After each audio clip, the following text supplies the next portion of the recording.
காலையில் பிரேக்ஃபாஸ்ட் தான் பண்ண போகிறோம். காலையுடைய ரேட்டு பார்த்தீங்கன்னா எங்கேயோ போயிடுச்சு.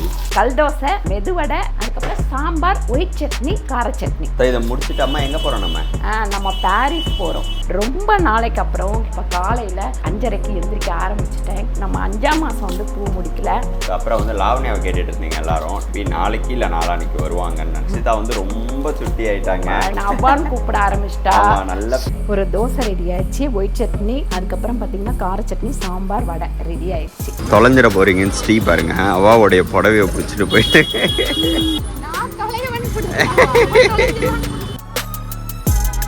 சமையலோட ருசியை கூட்ட அம்மா சமையலோட மசாலா வாங்கி சமைச்சு பாருங்க. அதோட சுவையே தனியாக இருக்கும்.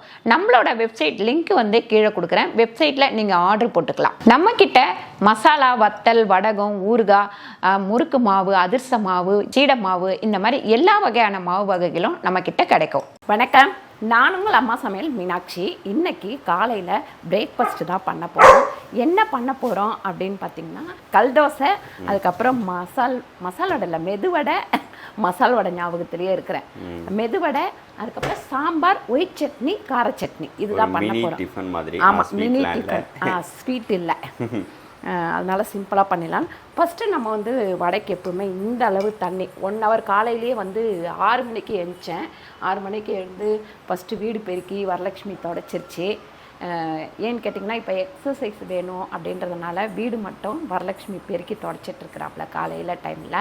நான் வந்து பார்த்திங்கன்னா காலையில் காஃபி போட்டு கொடுத்துட்டு பாத்திரத்தை கழுவிட்டு அதுக்கப்புறம் இந்த வேலையை ஆரம்பிச்சிடலாம் அப்படின்னு ஆரம்பித்தாச்சு. ரொம்ப நாளைக்கு அப்புறம் இப்போ காலையில் ஒரு 5:45, 5:30க்கு எந்திரிக்க ஆரம்பிச்சிட்டேன். கிட்டத்தட்ட ஒரு 3 மாதம் இருக்கும்ல சூரி இருக்கும். எழுந்துக்கிறதே இல்லை. நான் 6:30, 7 அப்படின்னு எழுந்துக்க ஆரம்பிச்சிட்டேன். தேவையில்லாமல் எழுந்துக்கிறீங்க காலையில் சீக்கிரமாக. வேலை இருந்தால் ஓகே, வேலை இல்லைனாலும் எழுந்திருக்க. வேலை இல்லைனாலும் கிடையாது. எப்பவுமே ஒரு டைம் ஃபிக்ஸ் பண்ணிட்டோம்னா அந்த டைமில். லாஸ்ட் வீடியோவில் எல்லாருமே சொல்லியிருந்தாங்க, அம்மா ஏஜ் ஆகுது, நீங்கள் உடம்ப பார்த்துக்கோங்க, நல்லா ரெஸ்ட் எடுங்க அப்படின்னு தான் எல்லாருமே சொல்லிட்டு இருந்தாங்க. ரொம்ப ஆனால் எனக்கு வந்து ஒரு மாதிரி இருந்தது. அதெல்லாம் ஒன்றும் கிடையாது. என்னடா ரொம்ப சோம்பேறி ஆயிட்டமோ, ஒரு சுறுசுறுப்பே இல்லாமல் இருக்கிறோம் அப்படின்னு சொல்லி. பேர் தான் ஓவர் திங்கிங்ன்றது. இந்த மாதிரி ஓவர் திங்கிங் பண்ணி தான் நிறைய பேர் இதுவாகிடுறது. ஹெல்த்தை பார்த்துக்க மாட்டாங்க. ஸோ அதெல்லாம் எதுவுமே கிடையாது. ஏன்னா நம்மளால ஆல்ரெடி நம்ம வந்து ஒன்றுமே பண்ணல அப்படின்னா பரவாயில்ல. பட் இவ்வளோ நாள் வந்து நீங்கள் ஃபுல்லாக ஹார்ட் ஒர்க் போட்டு நிறைய பண்ணிட்டீங்க. ஸோ கொஞ்சம் ரெஸ்ட் எடுக்கணும். நிறைய பேர் சொன்னது அதுதான், அம்மா நீங்கள் தான் வந்து இந்த வீட்டுக்கே தூணு, அதனால உங்கள் உடம்ப நீங்கள் பார்த்துக்கோங்க அப்படின்னு சொல்லிட்டு ரொம்ப தேங்க்யூ எல்லாருக்குமே. ரொம்ப ஹாப்பி. ஏன்னா ஒரு ஆறுதல் அப்படின்றது எவ்வளோ பெரிய விஷயம் தெரியுங்களா? அது கிடைக்காம நிறைய பேர் இருக்கிறாங்க. நீங்கள் சொன்ன எல்லாருக்குமே ரொம்ப தேங்க்ஸு. எப்பவுமே வடைக்கு வந்து 1 hour இல்லைன்னா 2 hourக்கு மேலே ஊற வைக்கக்கூடாது. இந்த அளவுக்கு நல்லா கழுவியே ஊற வச்சுருங்க. இந்த அளவுக்கு தண்ணி இருக்கணும். அதாவது இப்படி இந்த அளவுக்கு தண்ணி, இது கரெக்டாக இருக்கும். நம்ம ஊற்றி அரைக்கிறதுக்கு கரெக்டாக இருக்கும். 350 கிராம் கணக்கு பார்த்தீங்கன்னா 350 கிராம், 1.5 டம்ளர் போட்டிருக்கேன் நான் உளுந்து. ஆனால் பச்சரிசி ஊற வைக்க மறந்துட்டேன். அதுக்காக நான் என்ன பண்ணியிருக்கேன்னு காமிக்கிறேன். நீங்கள் இங்கே போடும்போது பார்த்தீங்கன்னா நல்லா கொஞ்சம் ரொம்ப தண்ணி இது பண்ணிடாதீங்க, ஓரளவுக்கு ஊற்றுங்க. அப்புறம் நம்ம அரைக்கும் போது வந்து இந்த மாதிரி வச்சுக்கிட்டிங்கன்னா உங்களுக்கு வந்து வடை மாவு வந்து தண்ணி ஆகவே ஆகாது. இந்த அளவு தண்ணி வச்சுக்கிட்டிங்க அப்படின்னா உங்களுக்கு கரெக்டாக இருக்கும் அரைக்கும் போது. அதனால் நான் 1 கப்பு பச்சரிசி மாவு எடுத்து வச்சுருக்கேன். எப்பவுமே அரிசி ஊற வச்சிருவேன், நான் வந்து மாவு எடுத்து வச்சுருக்கேன். அவனுக்கு என்ன பண்ணுறோம், காலங்கத்தால் அவர் கூட விளையாடுவோம். இப்போ விளையாடாமல் ஏதோ பண்ணுறாங்க, என்னடா இது அப்படின்னு பார்க்குறான். உனக்கு ஒன்றும் சமைக்கலை, உனக்கு பால் ஊற்றியாச்சு, அதுக்கப்புறம் பெடிகர் போடணுமா? இல்லை, அவனுக்கு காலையில் பால் மட்டும்தான். அதுக்கப்புறம் டைம் ஆகும். அவனுக்கு ஏதாவது ஒன்றும் பண்ணலடா இங்கே. இதை முடிச்சுட்டு அம்மா எங்கே போகிறோம்? நம்ம பாரிஸ் போகிறோம். அதை சொல்ல மறந்துட்டேன். அதனால தான் காலையிலேயே டிஃபனை முடிச்சிருவோம். மத்தியானம் லஞ்ச் வந்து வரலட்சுமி பண்ணிக்க இன்னைக்கு. அதனால் நம்ம கிளம்புறோம். என்னன்னு கேட்டிங்கன்னா நம்ம 5ஆம் மாதம் வந்து பூ முடிக்கல. 7ஆம் மாதம் வந்து என்னோட மச்சனர் ஒய்ஃபும், அதுக்கப்புறம் என்னோட அக்கா பொண்ணும், அதாவது சூரிக்கு வந்து அக்கா சித்தி, வரலட்சுமிக்கு வந்து சித்தி, அத்தை. அவங்க வந்து நாத்தனார் முடிக்கணும் இல்லைங்களா, அதுக்காக அவங்களும் அத்தை எல்லாம் முடிப்பாங்க. அதனால் அவங்களும் செய்கிறாங்க. அதுக்காக சரி நம்ம போயிட்டு வளையெல்லாம் வாங்கிட்டு வருவோம் அப்படின்னு சொல்லிட்டு போகிறோம். வளையல் மட்டும் இல்லை, சில இதுவெலாம் வாங்கணும்னு சொல்லிட்டு இருந்தாங்க, ஃபேன்சி ஐட்டம்ஸ்லாம். சரி, அதனால் இன்றைக்கி நம்ம அங்கே போகிறோம். அப்புறம் வந்து லாவண்யாவை கேட்டுட்டு இருந்தீங்க எல்லாரும். லாவண்யா வந்து மேபி நாளைக்கு இல்லை நாளான்னைக்கு வருவாங்கன்னு நினைக்கிறேன். ஆமாம் ஆமாம். ஸோ ஃபங்க்ஷனுக்காக ரொம்ப நாள் ஆச்சு, எத்தனைமா ஒரு 2-3 மாதத்துக்கு மேலே ஆச்சு, 4 மாதம் ஆகுதுன்னு நினைக்கிறேன். ஸோ அதனால் நாளைக்கு இல்லை நாளான்னைக்கு வருவாங்க. வந்தோம்னா உங்களுக்கு நாங்கள் காமிக்கிறோம். லக்ஷிதா வந்து ரொம்ப சுட்டி ஆயிட்டாங்க. என்ன அவ்வான்னு கூப்பிட ஆரம்பிச்சிட்டா. நல்ல இது சூரிய வந்து அவங்க மாமாவை வந்து சூரி அப்படின்னு கூப்பிட ஆரம்பிச்சிட்டாப்ல. இங்கே காட்டுறச்சா பாருங்க, நம்ம அந்த கரெக்டான தண்ணி ஊற்றணும்னா இந்த மாதிரி. இப்போ இந்த தண்ணியை நம்ம கொஞ்சம் கொஞ்சம் இந்த மாதிரி கொஞ்சம் கொஞ்சமாக ஊற்றி அரைச்சிக்க வேண்டியதுதான். எப்படி பார்த்தாலும் ஒரு டம்ளர் தண்ணி ஊற்றுவோம். ஓகே, அரை டம்ளர் தான். அதையே கொஞ்சம் கொஞ்சமாக ஊற்றணும். ஆமாம். ஓகே. அடுத்து இங்கே வந்து நம்ம கார சட்னிக்கு பண்ணிப்போம். ஒரு 2 ஸ்பூன் அளவுக்கு எண்ணெய் ஊற்றிருக்கிறேன். எண்ணெய் காயட்டம்பா. இது வந்து நம்ம கார சட்னிக்கு. இந்த சட்னி வந்து ரொம்ப சூப்பராக இருக்கும். பூண்டு வந்து ஒரு 20 பல்லு பூண்டு போட்டிருக்கேன். ஒரு சின்ன துண்டு இஞ்சி.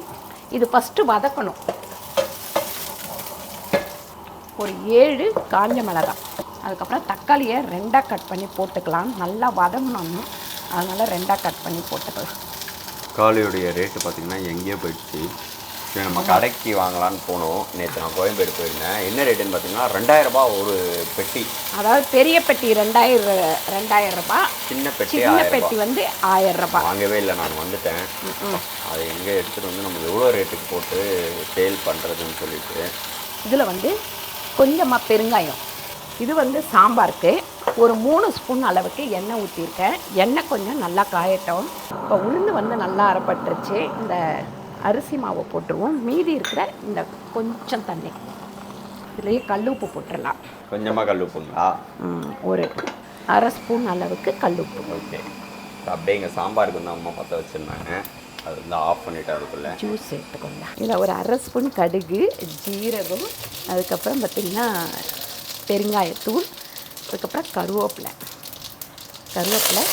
3 வெங்காயம். இது வந்து டிஃபன் சாம்பாருக்கு. ஒரே ஒரு காஞ்ச மிளகாய், பச்சை மிளகாய், இஞ்சி, வெங்காயம், கருவேப்பிலை போட்டிருக்கேன். இதில் ஒரு 5 தக்காளி சேர்த்துக்கலாம்.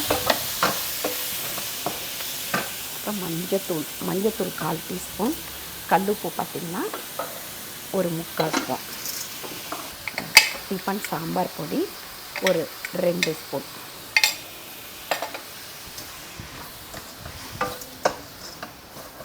புளி வந்து பார்த்திங்கன்னா ஒரு பெரிய கோலி உருண்டை அளவுக்கு ஊற வச்சுருந்தேன். இதை அப்படியே போட்டாச்சு. நல்லா கொதிக்கிட்டோம். இது வந்து பார்த்திங்கன்னா கார சட்னிக்கு கடுகு ஒரு அரை ஸ்பூன், உளுந்து ஒரு அரை ஸ்பூன், ஜீரகம் ஒரு 1/4 டீஸ்பூன், ஒரு அரை ஸ்பூன் அளவுக்கு குழம்பு மிளகாத்தூள், அதுக்கப்புறம் கருவேப்பிலை போட்டுட்டு அரைச்சி வச்சுருக்கோம். இதை அப்படியே வதக்குனதை அதை ஊற்றிடலாம். அரை ஸ்பூன் உப்பு. பார்த்திங்கன்னா கார சட்னி ரெடி ஆயிடுச்சு. இப்படி வத்திர வரைக்கும் வச்சுருக்கணும்.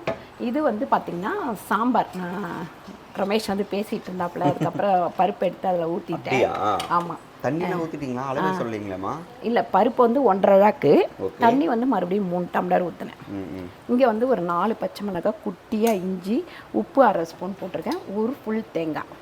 இது வந்து ஒயிட் சட்னிக்கு. இந்த மாதிரி அரைக்கிறது வந்து டேஸ்ட்டாக இருக்கும். சட்னி எல்லாமே ரெடி ஆயிடுச்சு. வடை போட்டுக்கலாம். அப்படியே கல் தோசை ஊற்றிக்கலாம். இங்கே வந்து வடையும் ரெடி ஆகிட்டு இருக்கு. ஆமாம், சாம்பார்லாம் ரெடி ஆயிடுச்சு. சிம்பிளாக ஒரு பிரேக்ஃபாஸ்ட்டை முடிச்சுட்டு அப்படியே நம்ம ஷாப்பிங் கிளம்புவோம். சூப்பராக வந்துருச்சு. ஆமாம், தண்ணி கரெக்டாக ஊற்றி இந்த மாதிரி ஆட்டினீங்கன்னா நமக்கு சூப்பரான ஒரு வடை கிடைக்கும். ஒரு தோசை ரெடி ஆயிடுச்சு, ஒயிட் சட்னி, அதுக்கப்புறம் பார்த்திங்கன்னா கார சட்னி, சாம்பார், வடை ரெடி ஆயிடுச்சு. சூப்பரான சிம்பிளான பிரேக்ஃபாஸ்ட் முடிச்சிட்டோம். முடிச்சுட்டு அப்படியே நம்ம கிளம்ப வேண்டியதான். இன்றைக்கி வந்து இந்த கடைக்கு பேரிஸ் வந்திருக்கோம். வளையல் வாங்கலான்னு வந்து இங்கே டோர்னை பார்த்தோம்னா இந்த கடைக்கு நுழைஞ்சிட்டோம். வந்து வளையல் எல்லாம் வாங்க வந்துட்டு ப்ளஸ் இதுவுமே வாங்கிக்கலாம். சும்மா வீட்டில் தானே பண்ணுறோம், நம்ம நல்லா டெக்கரேட் பண்ணுறதுக்கு அப்படின்னு சொல்லிட்டு தொலைஞ்சிட போகிறீங்கன்னு ஸ்ரீ பாருங்க, அவாவுடைய புடவையை பிடிச்சிட்டு போயிட்டு அதான் நீங்கள் தொலைஞ்சிருவீங்க தான், பின்னாடியே பிடிச்சிட்டு போயிட்டுருக்கேன். அங்கே வந்து இதெல்லாம் வாங்கலை. இப்போ வந்து வளையல் வாங்க போகிறோம். அந்த டெக்கரேஷன் இது வந்து கொஞ்சம் அமௌண்ட் ப்ரைஸ் வந்து அதிகமாக இருக்குது. அந்த ஒரு ஸ்ட்ரீட் இருக்குது அந்த பக்கம், அங்கே போய் பார்க்கலாம்னு சொல்லிட்டு போகிறோம் இப்போ.